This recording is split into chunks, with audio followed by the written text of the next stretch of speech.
Hi there, welcome to the Schwoven's Nest. My name is Sandra, and I'm so glad you're here. Check out these gorgeous pillow covers that I made myself with a process called sublimation printing. It is so easy to do, and I'm going to show you exactly how in just a minute. I'd like to thank Hiipoo for sponsoring this video, and that's enough said. Let's get right into it. This is the Epson 2720 EcoTank printer. In the box, you get the printer, the power cord, and you get some ink. These are the 4 bottles of ink that came with the printer. I'm going to be setting them aside because I won't be using them. Once you use sublimation ink in a printer, you can't use any other ink with it. So I'm just going to be putting those aside and making sure I don't open them up. The first thing to do, of course, is to take off all of the blue tape that's just holding all of the loose pieces together. The Hiipoo Sublimation Ink also comes in 4 bottles that are color coded. You have to make sure that you put the right ink in the right tank. It comes with black, cyan, magenta, and yellow. The first thing to do is to open the tank lid so you can see where the ink needs to go. It's lined up as black, yellow, magenta, and cyan, and it is also color coded to help you out. What you do is just open up one of those little flippers and you'll see the little nozzle where the ink needs to go in. To open up the ink, you simply unscrew the very top lid to reveal another little nozzle that matches the nozzle inside the top of the tank. It's really easy to put the ink in. You just put the bottle upside down and give it a gentle push so it pops right into the nozzle, and then you'll be able to hear it start to drip down. You'll also be able to see it just by watching the tank. You'll be able to see the ink starting to fill up. To remove the bottle, just pull it straight up and it will seal again. Put the cap back on until you're ready to use it again. I'm going to do the same thing with the rest of the bottles, making sure I watch the ink level at the bottom. Once it got to about 3/4 full, that's when I stopped because I wasn't sure how much ink these tanks would take and if it was the whole bottle or part of the bottle. I just did it this way to be on the safe side. I'll be able to top them up later.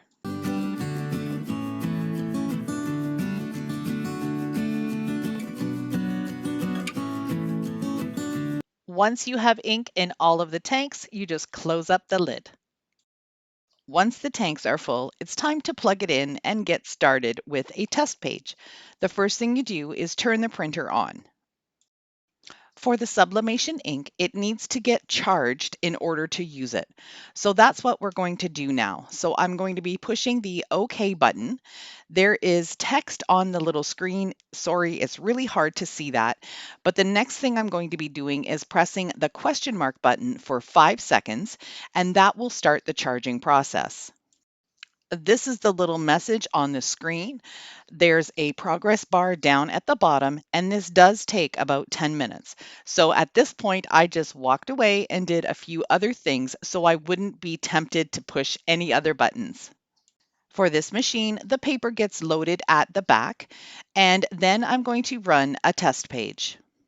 Follow the instructions on the printer screen and use the up and down arrows to get where you want, then click OK when you're ready. Once you've selected everything you need, you then press the print button.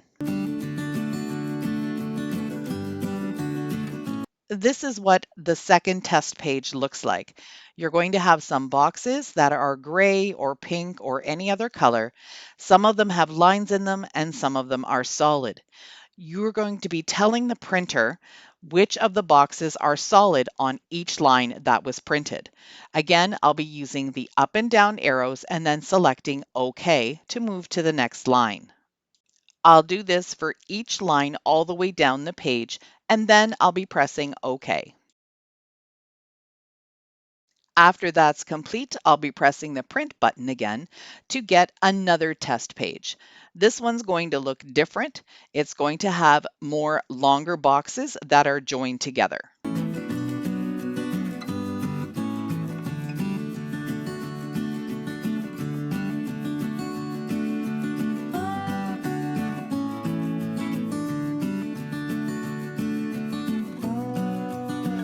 I'll be following the printer instructions again. This time it's asking me if any of these boxes are overlapping or too far apart. Mine turned out perfect, so I can just press OK and my printer is ready to go. My printer came with a disk, but not all computers have a disk drive anymore. So I wanted to show you how you can get the proper driver for your machine. You go to Google and you type in the model of your machine and you type in driver. This is going to take you to the Epson page and you can click on the downloads section. Next to the operating system, you'll click the drop down arrow and scroll through the list until you find your operating system. I'm on a Chromebook, so I'm choosing the Chrome OS. Click on the drivers word with the plus sign to get a drop down of any drivers that are available for download. Because I'm using a Chromebook, it's just going to give me instructions on how to set up a Chromebook to accept a printer. This is the package of sublimation paper from Hiipoo. You get 110 sheets of 8.5 by 11-inch paper. On the back of the box, you'll see the type of materials you can use, the temperature time, and the pressure that you need to put on your heat press. I'll be using the Cricut Easy Press for my projects today. The sublimation paper is white on one side and sort of a pinky beige color on the other side. You want to make sure that you're printing on the white side of the paper. So if you need to, test a couple of times on your printer to see which way you need to load it into the feeder. I'm going to start by using this pillowcase. I picked up a set of 4 from Amazon and I'll have the link down in my description box. It was a really good deal. These are 100% polyester. It is recommended for sublimation that you use polyester. The majority of fabric should be polyester in your blend, but I think you can use a 75 to an 80% cotton blend as well. If you wanted to do something 100% cotton, it's a little bit of a different process, so we're just going to stick to the polyester for right now. I'm ironing out all of the creases from the pillowcase, and this is also prepping the fabric to accept the sublimation transfer. It's recommended that you use Teflon paper to cover your project and to also have something in between the layers to make sure that it doesn't bleed through. I just have a couple of pieces of cardstock in between my layers of pillowcase, and I'm using an old tea towel on top. Now, if you want to use a thin tea towel like this, make sure it's something old because it's going to stain a little bit yellow, and I'm pretty sure that's probably not going to come out in the wash. I've put my Easy Press down right on top. I'm going to make sure that I don't move anything around, and I've turned on the timer button for 30 seconds. I'm using a small amount of pressure and I want to make sure that I don't move anything. It did move just a tiny little bit there, so I just had to readjust my pressure to make sure that I didn't slide anything else around. The reason you use pressure is just to make sure that all edges of the paper get an even amount of heat. I like to let mine cool for a few minutes before I start removing things. So I've taken off the tea towel and now I'm slowly going to peel up my picture and look at this. It is absolutely gorgeous. This is a free image that I pulled off of Pixabay. I'll have that linked down in my description box, but it turned out absolutely gorgeous. I just love this technique. For my second project, I decided to use this sweet little gingerbread house. Now, don't be alarmed if the colors aren't as bright as you think they should be. That will change because once you apply the heat to the sublimation paper, that activates the colors and they get really nice and bright.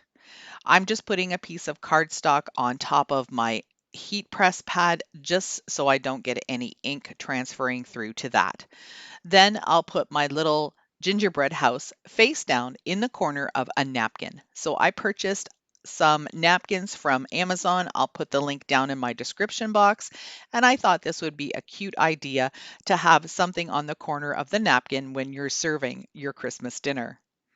As before, I'm going to lay the tea towel right on top and then use my Easy Press one more time for the 30 seconds at 370 degrees.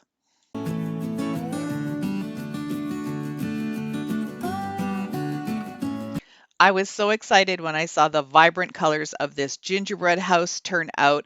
I really love this process. It is definitely worth the investment for a printer and the transfer paper. Look at that bright, vibrant color. It's gorgeous. So here's a list of the supplies you need to do sublimation. The first thing, of course, is you need an EcoTank printer that is dedicated for sublimation printing with sublimation ink from Hiipoo.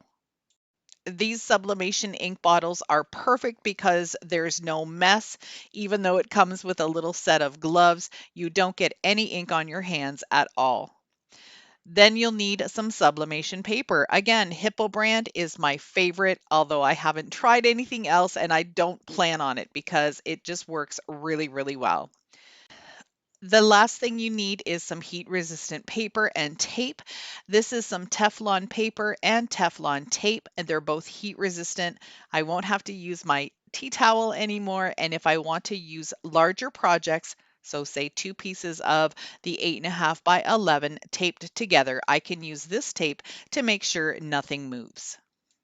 Here is my first project. I think it turned out absolutely gorgeous. I just love this design with the pine trees, and I think it's just a subtle way to say that the Christmas season is just about upon us. I also love the sublimation because it's opened up a world of being able to create merchandise to sell. I'll also be creating some merchandise with the Schwoven's Nest logo. So if any of you are interested in purchasing something like that, I'll have things available on my website soon. I'd like to thank Hiipoo again for sponsoring this video and sending me all of these fantastic products so I can show you the possibilities for your crafting. I hope you enjoyed what you saw, and if you did, please give me a big thumbs up, subscribe to my channel, and hit the notification bell because Christmas is upon us and I've got so much in store for you with sublimation, with waterslide decals, the heat transfer paper, and much more. Thanks for watching.